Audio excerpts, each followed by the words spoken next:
가지만 더 광고하겠는데요. 오늘 오후에 때 이 BDS 봄찬양 처음 이렇게 발표가 있습니다. 많이 참석해 주셔서 함께 주께 영광 돌릴 수 있으면 좋겠습니다. 명절 잘 보내셨나요? 네. 웃고 또 웃고 그래도 웃었나요? 네. 목소리가 그렇지 않은 것 같아요. 사실 우리 양정희 집사님께서 며느리로 시댁에 가서 시댁 어른들 가족들과 함께하는 일이 부담도 되고 또 어려운 부분도 있지만 그러나 감사와 기쁨으로 소망으로 오늘 감사의 길을 이렇게 발표해 주셨습니다. 그런데 며느리는 며느리대로 어렵지만 시부모님은 시부모님대로 부담스럽답니다. 그래서 잠깐 보면 좋은데 오래 있으면 너무 힘들어하는 부분이 또 시부모님께도 있답니다. 참 명절이라고 기쁘고 감사한 일만 넘치는 것은 아닌 것 같습니다. 뉴스에도 여러분도 들었을 테지만 일어나지 말아야 할 일들이 보도가 됩니다. 몇 가지만 살펴보면 부부싸움 끝에 칼로 찌르는 그런 일이 발생하고 병원에 실려가고 이웃들과 술을 마시다가 흉기를 휘두르고 아들이 노모의 집에 불을 지르고 참 많은 일들이 명절에 가족 안에서 일어나고 있습니다. 여러분, 왜 이런 끔찍한 일들이 가족들 간에 일어날까요? 도대체 무엇 때문에 이런 일들이 발생할까요? 그건 한 가지를 지키지 못해서 생기는 일입니다. 그 한 가지가 마음을 지키는 일입니다. 그런데 마음을 지키지 못하니까 끔찍한 일들이 가족 안에서 사랑하는 사람들 사이에서 일어난다라고 하는 겁니다. 사람들은 건강을 지키기 위해서 참 애씁니다. 보약도 먹고 열심히 운동도 합니다. 재산을 지키기 위해서 최신 그런 자물쇠를 첨단 CCTV를 동원해서 장치를 합니다. 또 나라를 지키기 위해서도 첨단 무기를 도입하고 애씁니다. 그런데 정작 중요한 우리 마음을 지키는 데는 많은 사람들이 그렇게 신경을 쓰지 않습니다. 오늘 말씀에 이렇게 말합니다. 모든 지킬 만한 것 중에 더욱 내 마음을 지키라. 생명의 근원이 이에서 남이니라. 마음 하나 잘못 지키면 생명까지도 잃어버리는 일이 일어난다라고 하는 겁니다. 믿음도 마찬가지입니다. 우리가 예수 그리스도의 십자가의 은혜로 말미암아 죄사함 받고 하나님의 자녀가 됐습니다. 이 은혜와 기쁨이 우리 안에 충만합니다. 그래서 요한복음 15장 11절에 내가 이것을 너희에게 이름은 내 기쁨이 너희 안에 있어 너희 기쁨을 충만하게 하려 함이라 이렇게 말씀합니다.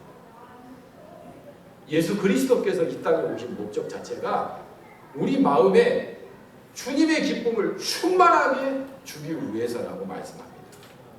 그런데 문제는 이 행복과 기쁨이 우리의 마음에 충만하게 있느냐라고 하는 거예요. 여러분 마음에 기쁨이 가득합니까? 행복이 충만합니까? 우리가 주님이 주시는 그 기쁨과 행복을 지키지 못하면 행복과 기쁨이 사라져버려요. 빼앗겨 버려요. 그래서 다른 것이 우리의 마음에 차지해요. 짜증과 불만과 근심과 두려움과 미움과 원망. 그러면 나중에 예수님을 믿는데도 행복하지 않아요. 이런 사람이 얼마나 많은지 모릅니다. 주님은 우리에게 기쁨과 행복을 주기 위해서 오셨다고 했는데 정작 예수님을 믿는데도 행복이 없어요. 기쁨이 없어요. 여러분은 어떻습니까? 구약에 보면 사울이 하나님의 은혜로 왕이 됩니다. 이 얼마나 놀라워요. 그런데 이 사울 왕이 된 다음에 기쁨을 잃어버립니다. 다윗이 등장하고 다윗을 보니까 자기보다 인기가 더 많은 거예요. 더 명성이 자자한 거예요. 자기가 왕인데. 그 뒤로부터 열등감을 느끼고 이 다윗을 죽이려고 쫓아다닙니다. 성경에 보면 악령이 들린지라 그렇게까지 말씀합니다. 나중에 그의 인생은 비참하게 끝납니다. 사울 왕이 은혜를 받았는데 은혜를 받았음에도 불구하고 마음을 지키지 못하면 그렇게 되는 겁니다. 사울 왕만 그런 게 아닙니다. 여러분, 예수님의 제자가 되는 일은 참 특별한 은총이에요. 3년 동안 예수님과 함께 먹고 마시고 또 예수님의 일으키는 기적과 그 놀라운 말씀을 가장 가까이에서 듣는 일은 얼마나 큰 축복인지 모릅니다. 그런데 가룟 유다 보세요. 어떻게 됩니까?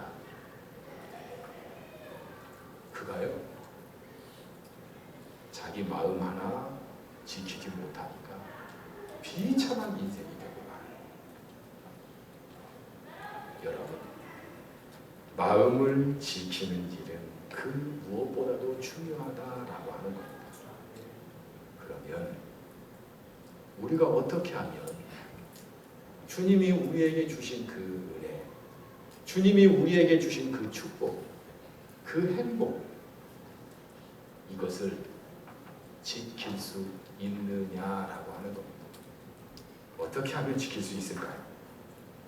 저는 몇 가지를 말씀드리려고 하는데, 첫 번째는 마귀가 생각으로 속삭인다라고 하는 것을 우리가 알아야 합니다. 우리는 보통 마귀 하면, 귀신 하면, 사탄 하면 앞머리를 이렇게 내리고 하얀 속옷을 입고 이렇게 다가오는 줄로 생각해요. 여러분, 만약에 마귀가 그렇게 다가온다면 여러분 어떻게 할까요? 다 도망갈 거예요. 그렇죠? 사람 살려! 하고 막 도망갈 거예요. 마귀가 그렇게 안 와요. 저는 지금까지 살면서 마귀가 하얀 속옷 입고 머리를 앞으로 쫙 내리고 이렇게 온 걸 본 적이 없어요. 어떻게 오냐면 생각으로. 그래서 요한복음 13장 2절에 우리 한번 같이 한번 읽어볼까요? 시작. 마귀가 벌써 시몬의 아들 가룟 유다의 마음에 예수를 팔려는 생각을 넣었다. 가룟 유다가 이걸 분별 못하는 거예요. 생각으로 넣었는데. 그런데 문제는 가룟 유다처럼 많은 성도들이 이걸 몰라요. 마귀가 생각으로 우리에게 속삭인다는 것을 잘 모르고 산다라고 하는 거예요. 그래서 어떤 생각을 넣어주냐면 미워하게 만드는 거예요. 여러분 살아가면서 사람이 미워지고 죽이고 싶었던 적이 혹시 있었나요? 제가 다 알고 있으니까 손들 필요는 없어요. 없는 사람 없을 거예요.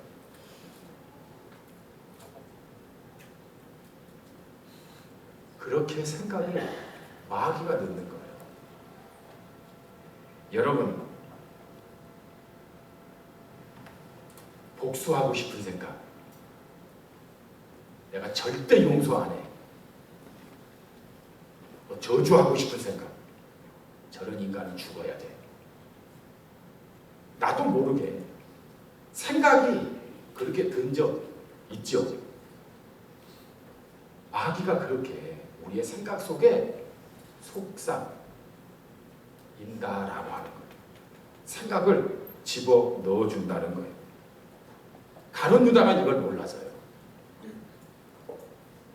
3년 동안 예수님을 따라다녔어요. 그리고 가룟 유다는 예수님을 통해서 이 나라가 회복이 되고 그 로마의 압제와 저 악독한 헤롯을 물리치고 왕이 되실 줄 알았어요. 그런데 예수님 하시는 말씀이 자꾸 십자가에서 죽는데요. 온 인류의 죄를 대신해서 내가 죽어야 한다고 말씀하시는 거예요. 가룟 유다가 아니 3년 동안이나 쫓아다녔는데 죽는다고? 더군다나 예수님의 그 적들이 대제사장을 비롯해서 바리새인들과 기득권층들이 똘똘 뭉쳐서 예수님을 죽이려고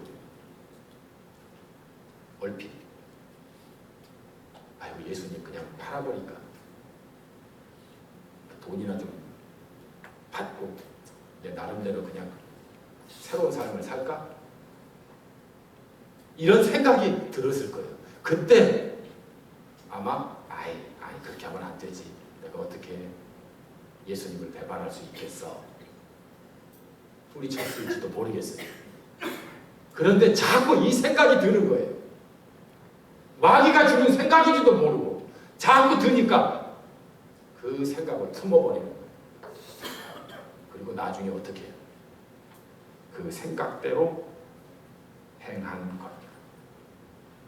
이게 마귀의 속삭임이라고 하는 것을 우리가 알아야 된다라고 하는 거예요. 나도 모르게 미워지고 싫어지고 처음엔 끔찍하죠. 그런데 이게 자꾸 반복이 되면 거기에 빠지게 되게 돼 있다라고 하는 거예요. 어떤 사람은 너무 힘드니까 죽고 싶다는 생각을 해요. 이게 무서운 생각이에요.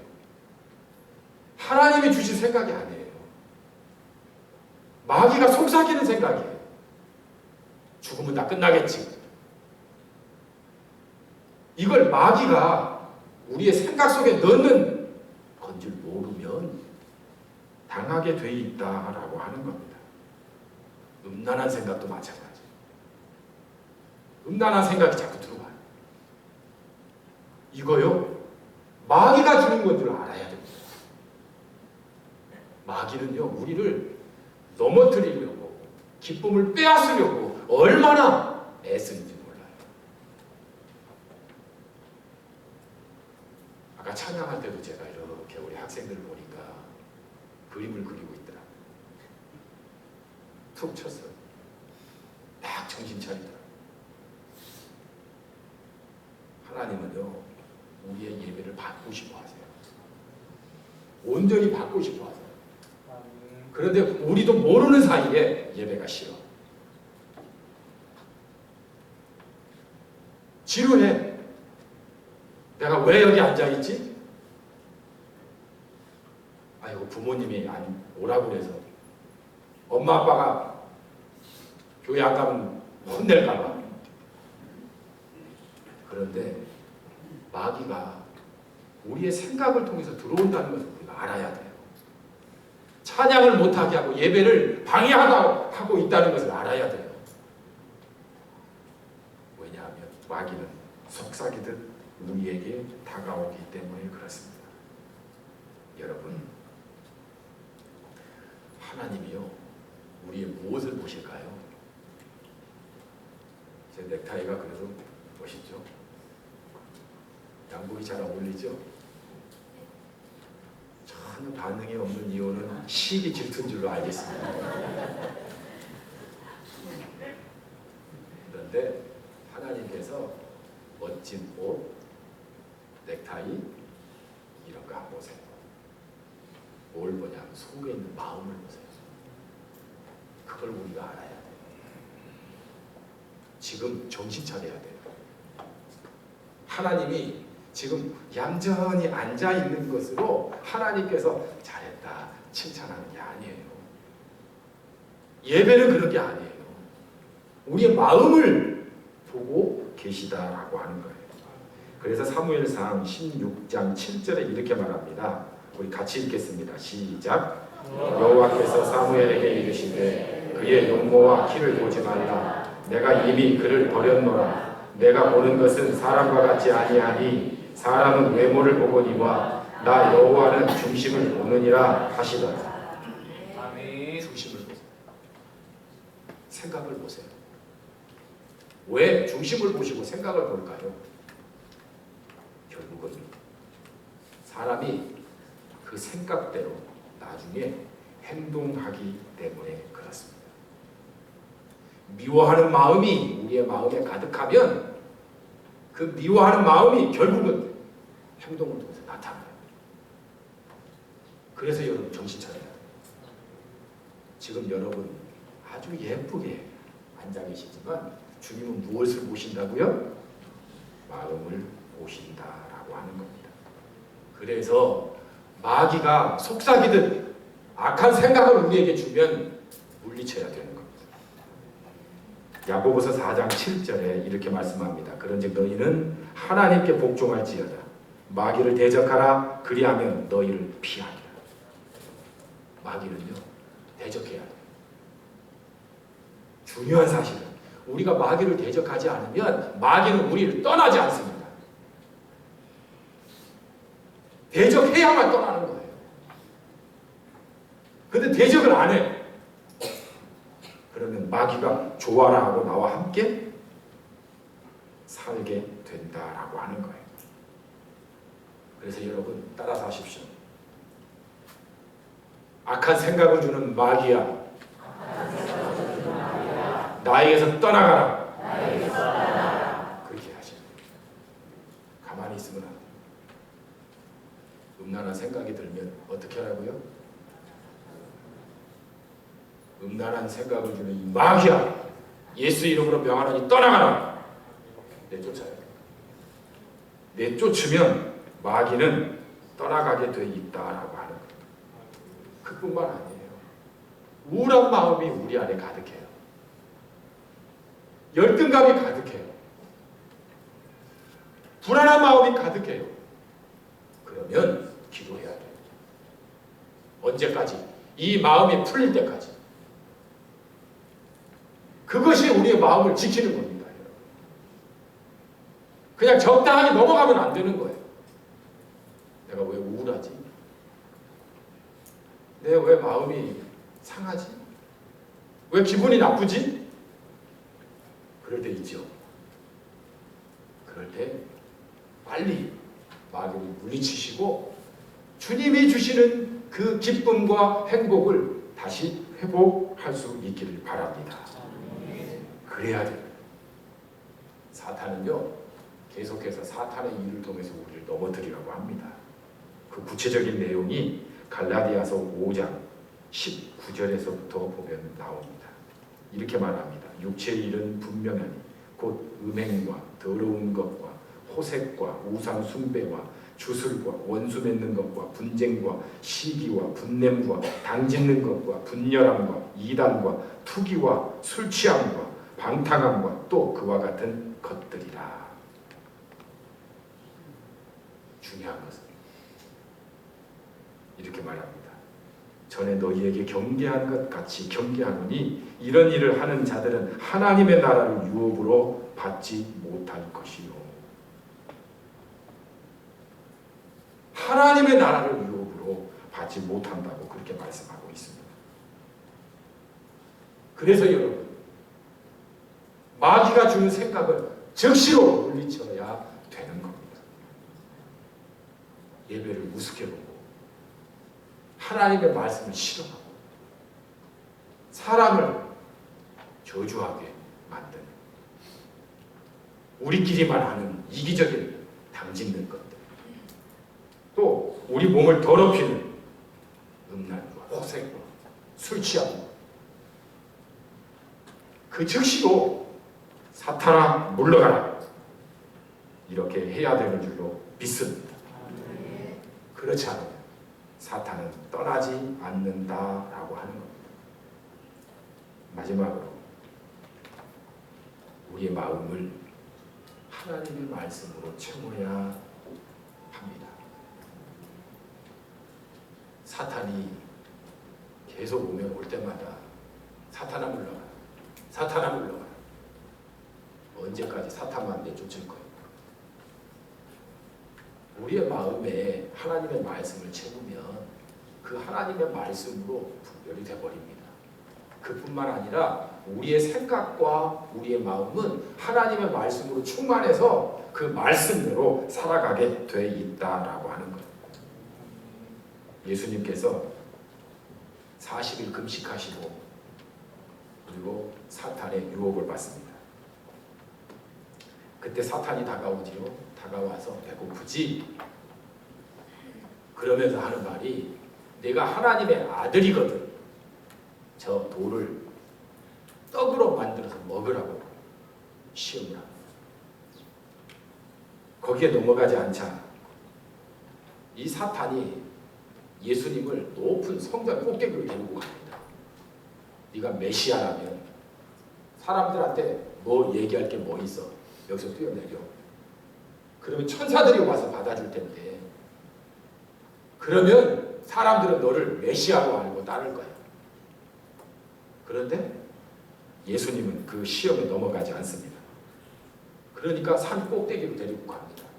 그리고 세상의 부귀영화를 다 보여줍니다. 그리고 하는 말이, 나한테 딱 한 번만 전해.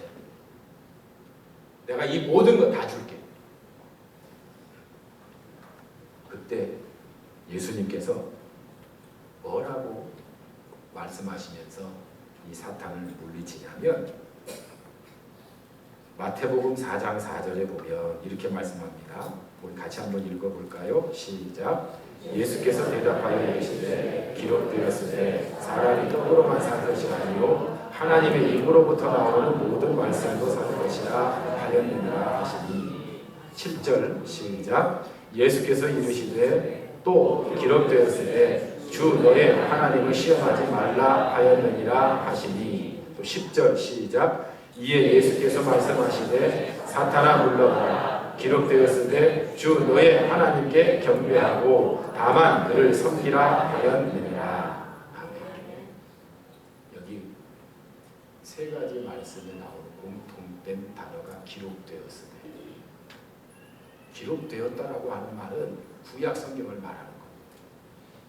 그러니까 예수님께서 구약 성경에 아주 밝으신 분이세요. 그러니까 구약 성경에 기록된 말씀을 사탄에게 하면서 사탄을 물리치는 겁니다. 마찬가지, 우리가 이 세상 마음을 지키면서 살아가는 가장 중요한 그런 비밀 병기가 있다면 하나님 말씀. 하나님 말씀을 우리의 마음에 새기는 겁니다. 우리가 살아가면서 이 마음을 지키는 일이 힘든 이유가 있어요. 왜냐하면 이게 한 번으로 안 끝난다는 겁니다.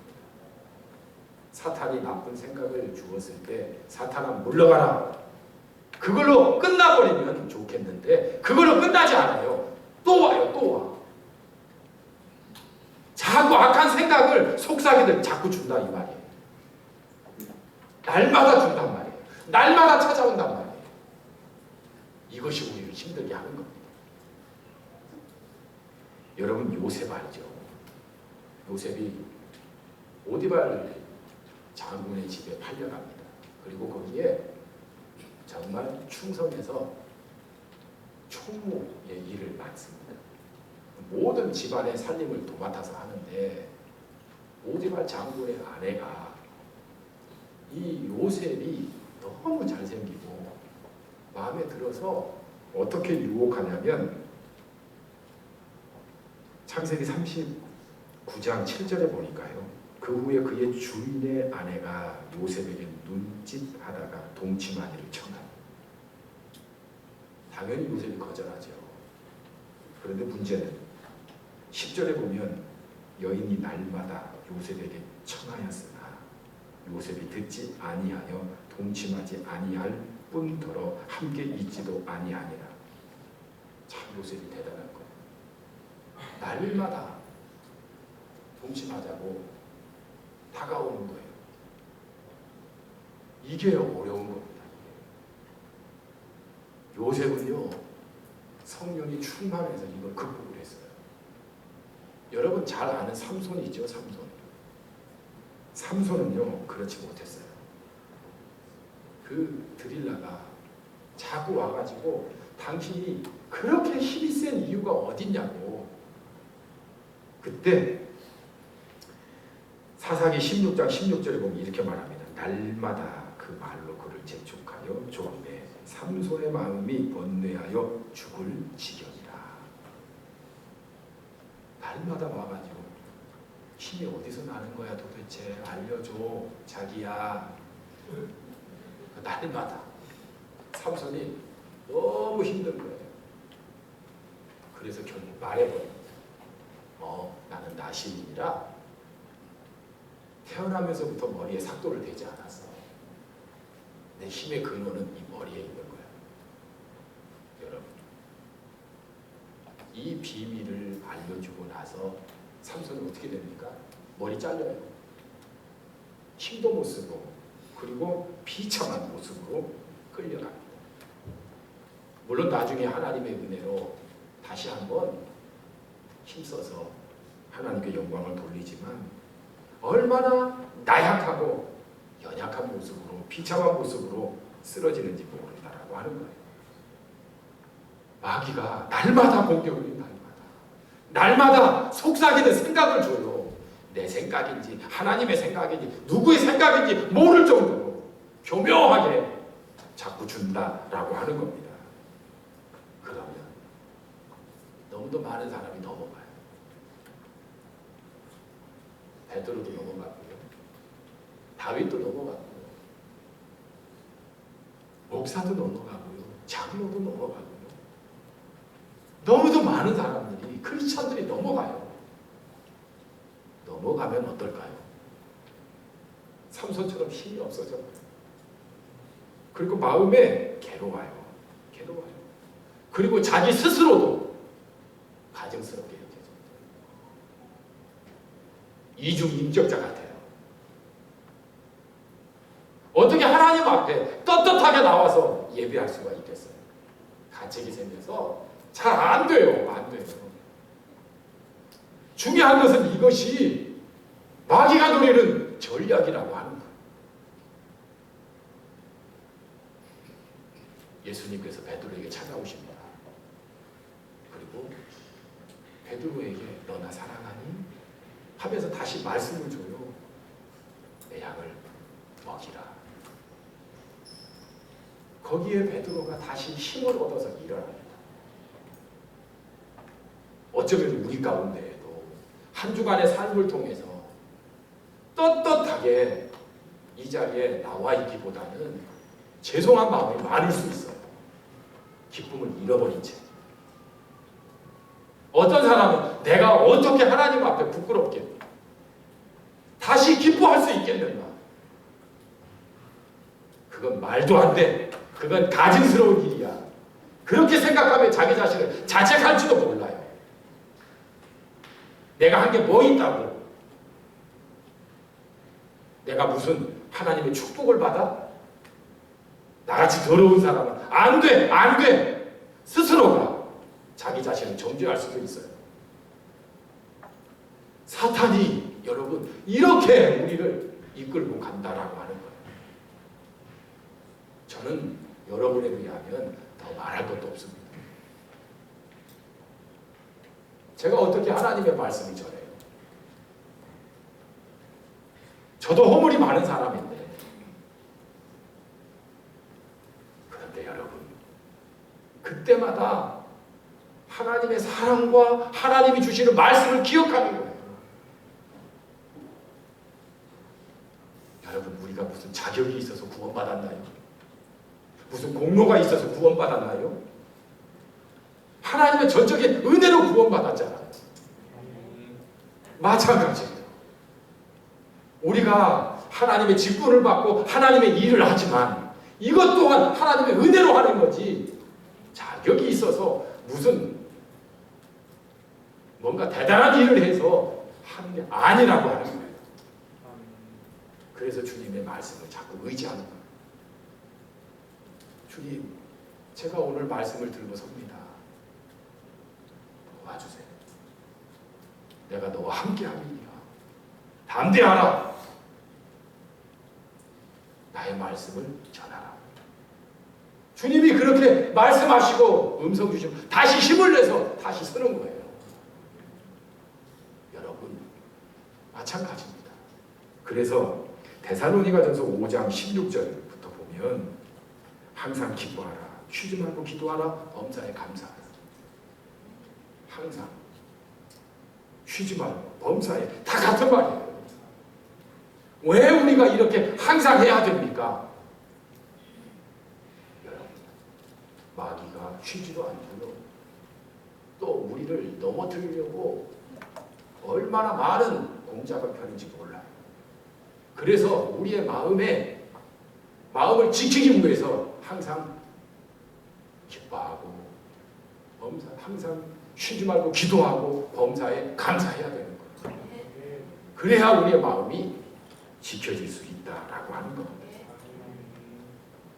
미국에 오구만디노라고 하는 세일즈맨이 크게 성공한 사람이 있습니다. 이 사람이 아침마다 벽에 글을 붙여놓고 그걸 항상 읽었다고 그래요. 그 내용이 이런 겁니다. 슬퍼지면 소리내어 한번 웃자. 기분 나쁘면 2배로 일하자. 두려우면 문제 속으로 뛰어들자. 열등감을 느끼면 새 옷으로 갈아입자. 불안하면 고함을 2번 지르자. 무능함을 느끼면 지난날의 성공을 생각하자. 자신이 보잘것없이 느껴지면 내 평생의 목적을 기억하자. 아침마다 이걸 읽고 출근하는 거예요. 그러니까 성공적인 세일즈맨이 되었다고 합니다. 우리도 마찬가지예요. 매일매일 말씀을 볼 수 있기를 바랍니다. 매일 가정 예배를 드릴 수 있기를 바랍니다. 매일 큐티 생활할 수 있기를 바랍니다. 우리가 매일매일 해야 되는 이유가 있다면, 매일매일 쉬지 않고 공격하는 세력이 있기 때문에 그렇습니다. 히브리서 4장 12절 말씀 같이 읽겠습니다. 시작. 하나님의 말씀은 살아있고 활력이 있어 좌우의 날선 어떤 검보다도 예리하여 혼과 영과 및 관절과 골수를 찔러 쪼개기까지 하며 또 마음의 생각과 뜻을 판단하나니. 하나님의 말씀에 능력이 있습니다. 우리의 마음을 하나님의 말씀으로 채우는 것이 우리의 마음을 지키는 길인 줄 믿습니다. 기도하겠습니다. 사랑의 주님, 우리의 마음을 지키지 못하면 기쁨도 빼앗겨버리고 하나님의 나라도 유업으로 받을 수 없음을 오늘 말씀을 통해서 깨닫습니다. 다시금 우리의 마음을 지키기 위해 애쓰는 저희들이 되게 하여 주옵소서. 우리의 마음에 복음의 기쁨을 빼앗겨버리지 않도록 역사해 주시옵소서. 하나님의 말씀을 채우게 하시고 사탄 마귀를 물리치는 대적하는 저희들이 되게 하여 주옵소서. 우리의 마음을 보시는 주님 앞에 정신 차리고 우리의 마음을 지키기 위해 애쓰고 또 하나님을 의지하는 저희 모두가 되게 하여 주옵소서. 주가 주께서 우리와 함께하여 주실 줄 믿습니다. 주 예수님의 이름으로 기도드립니다. 아멘.